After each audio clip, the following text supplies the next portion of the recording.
नमस्कार दोस्तों, एक बार फिर से आप सभी का हार्दिक स्वागत और हार्दिक अभिनंदन है हमारे चैनल भक्ति सागर में। दोस्तों, आज की कहानी है भैया दूज की। एक समय की बात है, एक बूढ़ी औरत थी। उसके एक बेटा और एक बेटी थी। बेटी की शादी हो चुकी थी। एक दिन भैया दूज के त्योहार पर बेटे ने माँ से कहा कि वो बहन के घर जाना चाहता है। तो उसकी माँ ने कहा, हम बहुत गरीब हैं, तू अपनी बहन के लिए क्या लेकर जाएगा? तू उसके घर जाकर क्या करेगा? लेकिन बेटे के बहुत आग्रह करने पर उसकी बूढ़ी माँ ने उसे जाने की अनुमति दे दी। जब वो अपनी बहन से मिलने के लिए अपने घर से निकला तो रास्ते में उसे एक नदी मिली। नदी ने कहा, मैं तुझे डुबो दूं? तब भाई ने कहा, मैं कई साल बाद अपनी बहन से मिलने जा रहा हूं, उससे मिलकर आने दो, फिर वापस आते वक्त तुम मुझे डुबा देना। ऐसा सुनकर नदी मान जाती है और उसे रास्ता दे देती है। भाई थोड़ा आगे बढ़ता है तो रास्ते में उसे एक सांप मिलता है। सांप कहता है, मैं तुझे डस लूं? भाई कहता है, पहले मुझे अपनी बहन से मिलकर तिलक लगवा लेने दो, फिर तुम मुझे डस लेना। तब सर्प भी उसे रास्ता दे देता है। आखिर जाते समय उसे जंगल में एक शेर मिलता है। शेर कहता है, मैं तुझे खा जाऊं? भाई उसे भी वही कहता है, पहले मैं अपनी बहन से तिलक करवा लूं, फिर लौटते वक्त तुम मुझे खा लेना। शेर भी उसे रास्ता दे देता है। अब भाई अपनी बहन के घर पहुंच जाता है और वो अपनी बहन को आवाज लगाता है। बहन उस वक्त सूत काट रही होती है।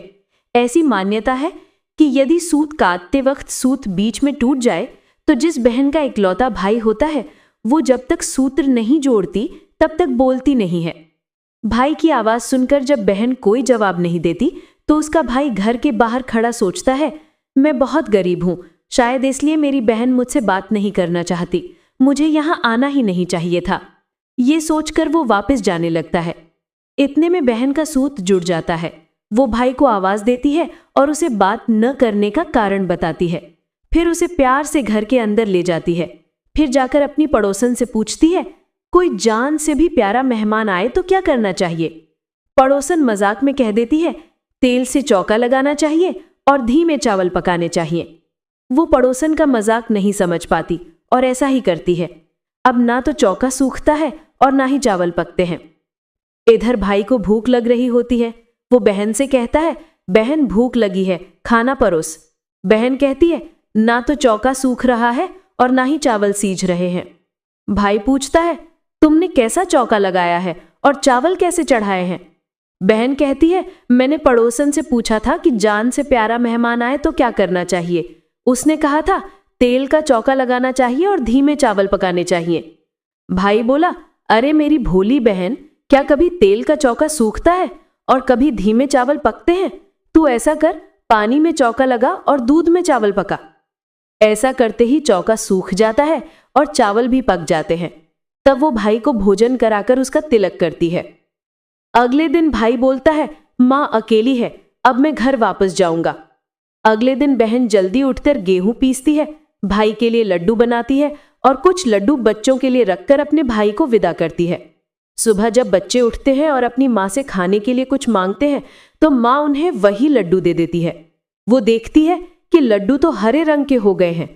फिर वो चकली में देखती है कि उसमें गेहूं के साथ एक सांप की पिचकारी थी। वो डर जाती है और तुरंत भाई के पीछे भागती है। रास्ते में पेड़ के नीचे अपना भाई लेटा हुआ दिखता है। वो पूछती है, मैंने तुझे जो लड्डू दिए थे तूने खाए तो नहीं? भाई कहता है, मैंने वे लड्डू अभी तक नहीं खाए, वे इस पेड़ पर टंगे हैं। वो पेड़ से लड्डू उतारती है और ठंडा करके उन लड्डुओं को वहीं गाड़ देती है। फिर अपने भाई को सारी बात बताती है। भाई कहता है, तूने मुझे एक बार तो मौत से बचा लिया, पर मैं अपने पीछे कईयों को वचन देकर आया हूं। वो अपनी बहन को सारी बातें बताता है। दोनों वहां बैठे बातें कर रहे होते हैं। बहन भाई से पानी मांगती है। भाई कहता है, थोड़े दूर में एक तालाब है, मैं वहां से पानी लाकर आता हूं। बहन कहती है, मैं खुद चली जाती हूं। वो पानी पीकर आती है। बहन जब तालाब पर पहुंचती है तो देखती है कि वहां एक बूढ़ी औरत बैठी है। वो उसके पास जाकर पूछती है, आप यहां क्यों बैठी हैं? वो कहती है, मैं विधाता हूं, एक बहन के भाई का रास्ता देख रही हूं। वो पूछती है, हे माता, ये कौन भाई है? विधाता कहती है, एक भाई है जिसके प्यार में उसकी बहन ने एक निर्दोष की हत्या कर दी है। वो सोचती है, ये तो मेरा ही भाई है। वो घबराकर विधाता से कहती है, माँ, उस भाई को बचाने के लिए क्या करना होगा? विधाता कहती है, उसकी एक बहन है, यदि वो उसे गालियां दे और उसकी शादी होने तक हर घात उतार दे तो उसका भाई बच सकता है। वो तुरंत अपने भाई के पास जाती है और कहती है, मैं तुझे घर तक छोड़ने चलूंगी, पर रुक, मैं अभी आती हूं। फिर वो शेर के लिए मांस, सांप के लिए दूध और नदी के लिए ओढ़नी लेकर आती है। दोनों भाई बहन आगे बढ़ते हैं। रास्ते में उन्हें शेर मिलता है। शेर भाई को खाने के लिए आता है। बहन उसे मांस का टुकड़ा डाल देती है। शेर मांस खाने में लग जाता है और दोनों आगे बढ़ जाते हैं। आगे उन्हें सांप मिलता है। जब वो भाई को डसने आता है तो बहन दूध का कटोरा सांप के आगे रखती है। सांप दूध पीने लगता है और दोनों आगे बढ़ जाते हैं। आगे चलकर उन्हें नदी मिलती है। नदी भाई को डुबाने के लिए तैयार रहती है। तब बहन नदी को ओढ़नी उड़ा देती है। नदी खुश होकर उन्हें रास्ता दे देती है। अब दोनों भाई बहन अपने घर पहुंच जाते हैं। अपनी बेटी को देखकर माँ बहुत खुश हो जाती है, पर बहन उसी समय अपने भाई को गालियां देने लगती है। माँ कहती है, इसे ये क्यों ले आया? भाई कहता है, माँ, बहन तो बहुत अच्छी थी, पता नहीं घर आते ही इसे क्या हो गया। थोड़े दिनों में उसके रिश्ते की बात आती है। सब कहते हैं, बहन पागल तो है, बुरी है, पर भाग्यवान है। जब सगाई के लिए मिठाई लाते हैं तो बहन कहती है, इसकी मिठाई क्यों लाते हो, पहले मेरी मिठाई लाओ, और अपने भाई को गालियां देने लगती है। सगाई शुरू होती है तो वहां आग लग जाती है। बहन को तो पहले से ही पता था कि उसके भाई की घात है, वो तुरंत आग बुझा देती है। शादी के हर कार्यक्रम में बहन अपने भाई के साथ ही रहती है। जब भाई की निकासी होने लगती है तो बहन कहती है, अरे इसकी निकासी क्यों करते हो, पहले मेरी करो, और कहती है, इसे आगे के दरवाजे से मत लेकर जाओ, पीछे के दरवाजे से लेकर जाओ। इतना कहते ही आगे का दरवाजा गिर जाता है। सब कहते हैं, भले ही बहन गालियां देती है पर अपने भाई की जान बचा रही है।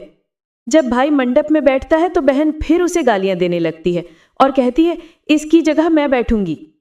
इसके बाद दूल्हा दुल्हन की रात जागरण की तैयारी होती है। बहन कहती है, पहले मेरी रात जगाओ। लोग कहते हैं, बीच में पर्दा लगाकर इसे भी साथ में सुला दो। रात में जब भाई भाभी सो जाते हैं तो वहां एक सांप आता है। बहन को पहले से ही पता था, इसलिए वो तैयार रहती है।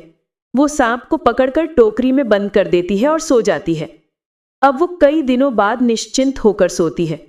उधर माँ सोचती है, बेटी के उठने से पहले ही मेहमानों को विदा कर दूं, वरना ये फिर गालियां देकर शोर मचाएगी। बेटी उठकर देखती है कि घर में कोई मेहमान नहीं है। वो माँ से पूछती है, सब मेहमान कहाँ गए? माँ कहती है, मैंने सब मेहमानों को विदा कर दिया। तब बेटी कहती है, सब मेहमानों को फिर से बुलाओ, तभी मैं विदा होंगी। माँ उसके कहे अनुसार सबको बुला लेती है। तब बेटी कहती है, मैंने आज के दिन के लिए ही पालन में भूत और चूल्हे पर दूध छोड़कर अपना घर छोड़ा था। मैंने पागल बनकर अपने भाई को बुरा भला कहा, लेकिन उसकी जान बचाने के लिए ऐसा किया था। ये सुनकर माँ और उसका भाई बहुत खुश हो जाते हैं और उसे गले से लगा लेते हैं। फिर सभी मेहमानों को विदा किया जाता है। दोस्तों, सभी बहनें अपने भाई की लंबी उम्र की कामना करते हुए भैया दूज के दिन अपने भाई को तिलक करती हैं और उसकी खुशहाली की प्रार्थना करती हैं। ऐसी और कहानियों के लिए हमारे चैनल भक्ति सागर को सब्सक्राइब करें। आप सभी को दिल से धन्यवाद।